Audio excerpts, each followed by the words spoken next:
कार्तिक का महीना चल रहा है और कार्तिक के महीने को सभी महीनों में सबसे सर्वश्रेष्ठ माना जाता है। यह महीना स्नान और दान के लिए सर्वश्रेष्ठ महीना होता है। ऐसा कहा जाता है कि कार्तिक के महीने में हमें दीपदान जरूर करने चाहिए। तो देखिए, इस तरह के आप 365 बाती के दीपदान कैसे कर सकते हैं, उसी के विषय में आज का ये वीडियो है। आपको 365 बाती कैसे बनानी है, ये दीप कैसे बनाने हैं और ये दीपदान कहाँ कहाँ पर और कब करना है, इस सब के विषय में जानकारी आज की वीडियो में आपको मिलेगी। तो वीडियो को आप अंत तक जरूर देखें। फ्रेंड्स, अगर आप कार्तिक स्नान कर रहे हैं तब तो आप ये 365 दिए वाले दीपदान करेंगे ही, लेकिन अगर आप कार्तिक स्नान नहीं भी कर रहे हैं तो भी आपको 365 दिए का दीपदान जरूर करना चाहिए। मैं आपको यहाँ पर 5 दिए बनाकर दिखाऊंगी, 5 दीपदान करके दिखाऊंगी। आप यहाँ पर 7, 9, 11 कितने भी दीपदान कर सकते हैं। तो देखिए, 365 बाती के जब दीपदान होते हैं तो हमें दिया गोले से बनाना होता है। इसको ऐसे बीच से हमें गोलाई में नहीं काटना, इस तरह से लंबाई की तरफ से काटकर दिया बना लेना होता है। आप चाहें तो आप मिट्टी के दिए भी ले सकते हैं, लेकिन सूखे जो ये गोले होते हैं इनका दिया सबसे सर्वश्रेष्ठ माना जाता है। तो देखिए, ये आपको खुद नहीं काटना है क्योंकि औरतें नारियल नहीं काटती हैं। आप घर के किसी भी लड़के से कटवा सकते हैं या थोड़ा सा चाकू उनसे लगवा के थोड़ा सा कट करा के उसके बाद आप काट सकते हैं। तो देखिए, इस तरह से हमें ये दिए बना लेने हैं। तो यहाँ पर मैंने गोले काट लिए हैं और ये गोले काट कर मैं 5 यहाँ पर आपको दिए बनाकर दिखाऊंगी। तो देखिए, ये मैंने 5 दीपदान के लिए 5 दिए ले लिए हैं।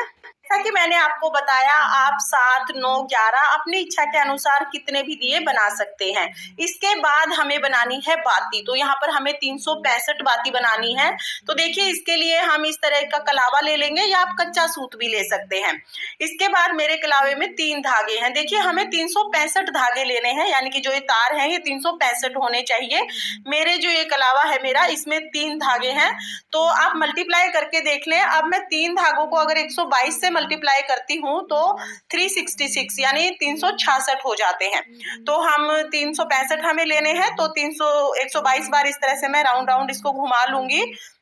तो देखिए, 122 बार हम इसको इस तरह से घुमा लेंगे। आपके कलावे में जितने भी तार हैं आप उसके हिसाब से एक बार मल्टीप्लाई करके देख लें। कुल तार 365 होने चाहिए। देखिए, यहाँ पर मैंने 122 बार लपेट लिया है इसको। तो देखिए, अब ये मेरी बाती तैयार हो जाएगी। ये ऊपर से मैं यहाँ से काट लूंगी और अब इसमें जो कलावे के धागे हैं वो 366 रहेंगे। जैसा कि मैंने आपको बताया, 122 को जब हम 3 से मल्टीप्लाई करेंगे, क्योंकि 3 तार का धागा था मेरा कलावा, तो ये 366 हो जाएंगे। हमें 365 लेने हैं, तो एक तार हम इसमें से निकाल देंगे। तो देखिए, ये एक धागा मैं इसमें से निकाल दूंगी। और अगर लीप वर्ष चल रहा है, अगर जब आप दीपदान करें वो वर्ष लीप वर्ष है, तो फिर आप ये धागा मत निकालना, फिर 366 ले लेना। साधारण जब वर्ष चलता है तो हम 365 धागे लेते हैं। तो देखिए, इस तरह से हमारी बाती बन गई है। ये बाती अब इसको हम बीच से काट लेंगे, इसमें से 2 बाती बना लेंगे हम।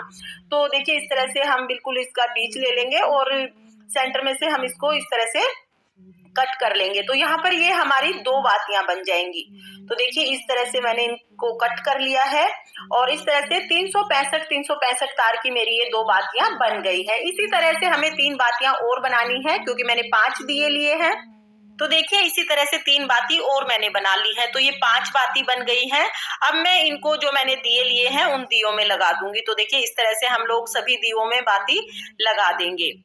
फ्रेंड्स, ये दीपदान 365 बाती का जो दीपदान होता है बहुत ही शुभ रहता है। इस कार्तिक मास में ये दीपदान जरूर करें, बहुत पुण्यफल मिलता है इससे। पूरे साल के दीपदान का पुण्यफल मिलता है। अगर बीच में किसी दिन रह भी जाता है हमारा दीपक जलाना, तो कहते हैं उसकी कमी भी इससे पूरी हो जाती है, क्योंकि ये प्रतिदिन का एक दिया हो जाता है। तो देखिए, इस तरह से हम अपने दिए तैयार कर लेंगे। इसके बाद हमें दियों में घी डालना है। तो घी डालने से पहले आप ये दिए किसी कटोरी में भी रख सकते हैं, क्योंकि हो सकता है कि गोले थोड़े गोल होते हैं नीचे की तरफ से, तो ये लुढ़क सकते हैं इधर उधर। तो आप इनमें कटोरी रख लें। एक बार जब घी जम जाएगा, क्योंकि कार्तिक का महीना चल रहा है, ठंड होनी शुरू हो गई है, घी बहुत जल्दी जम जाएगा। उसके बाद तो ये दिए सेट हो जाएंगे। उसके बाद बिल्कुल भी नहीं हिलेंगे ये, मतलब इनका बैलेंस बहुत अच्छा हो जाएगा घी के जमने के बाद। तो देखिए, मैं इस तरह से कटोरी रख लूंगी ताकि घी जब डालूं तो घी इधर उधर ना बिखरे और ये इधर उधर ना लुढ़के। तो इस तरह से मैंने कटोरी रख ली है। इसके बाद हमें इसमें घी डालना है। देखिए मैंने यहाँ पर देसी घी लिया है। अगर आप देसी घी लेते हैं तो बहुत अच्छी बात है, नहीं ले सकते हैं तो फिर आप तिल का तेल ले सकते हैं। इस तरह से हम सभी दियों को भर लेंगे। तो देखिए मैंने यहाँ पर घी से दिए भरने शुरू कर दिए हैं। इस तरह से मैं सभी दियों को भर लूंगी। तो इस तरह से हम लोग घी से भर लेंगे दियों को और हमारे सारे दिए तैयार हो जाएंगे। तो इस तरह से हमें दिए बनाने हैं। और जो हमने 365 बातियां ली है, ये बाती हम एक बार थोड़ा थोड़ा भिगो लेंगे। इसमें घी में हमें एक बार डिप कर देना है सभी को। तो इस तरह से आप डिप करके इनको अच्छे से, देखिए इस तरह से हमें इन्हें भिगो लेना है ताकि ये अच्छे से जल पाए, क्योंकि थोड़ी देर के बाद तो घी जो है वो जम जाएगा। उसके बाद इनको डिप करना थोड़ा मुश्किल हो जाएगा, इनको भिगोना। तो आप पहले ही इनको इस तरह से घी में भिगो दें। इस तरह से हम अपने दिए तैयार कर लेंगे। फ्रेंड्स, दिए तैयार करने के बाद हमें दीपदान करने से पहले दियों का पूजन करना होता है। कि दीपदान करने से पहले हम पूजन करेंगे। पूजन के लिए हमें 1 लोटा जल ले लेना है और हमें खील ले लेनी है। तो देखिए जो दिवाली पूजा में खील आती है, ये वही खील है। तो हम खील ले लेंगे। और दिए ऐसे खाली दिए नहीं जलाए जाते हैं, तो दियों में हम थोड़ी थोड़ी सी खील डाल लेंगे। खील हमें जरूर डाल लेनी है। आप चाहे तो आप तिल भी डाल सकते हैं। अगर आपके पास खील नहीं है तो आप सफेद तिल इसमें डाल सकते हैं दियों में। तो देखिए इस तरह से हम लोग खील डाल लेंगे। उसके बाद हम हाथ में थोड़ा सा जल लेंगे और जितने भी हमने दिए लिए हैं दीपदान करने के लिए, उनको सबको हम मिनस देंगे। तो देखिए इस तरह से हम हाथ में जल ले लेंगे और चारों तरफ से इस तरह से घुमाते हुए इन दियों को मिनस देंगे। तो देखिए अब हम देख लेते हैं कि ये दीपदान हमें कब और कहाँ कहाँ करने हैं। तो पहला जो दिया है ये हम तुलसी जी में ये दीपदान करेंगे। तुलसी जी के सामने हमें ये दिया जलाना है देवउठनी एकादशी के दिन। तो देखिए ये दीपदान पहला तुलसी जी में देवउठनी एकादशी के दिन। दूसरा जो दिया है ये हमें गाय के सामने जलाना है, यानी गाय के खूंटे के पास आप इस दिए को जला सकते हैं। थोड़ी सी दूरी पर आप जला दें। और ये दीपदान आप एकादशी के दिन भी कर सकते हैं। और अगर आप ये दीपदान गोअष्टमी के दिन करते हैं तो गोअष्टमी के दिन भी कर सकते हैं।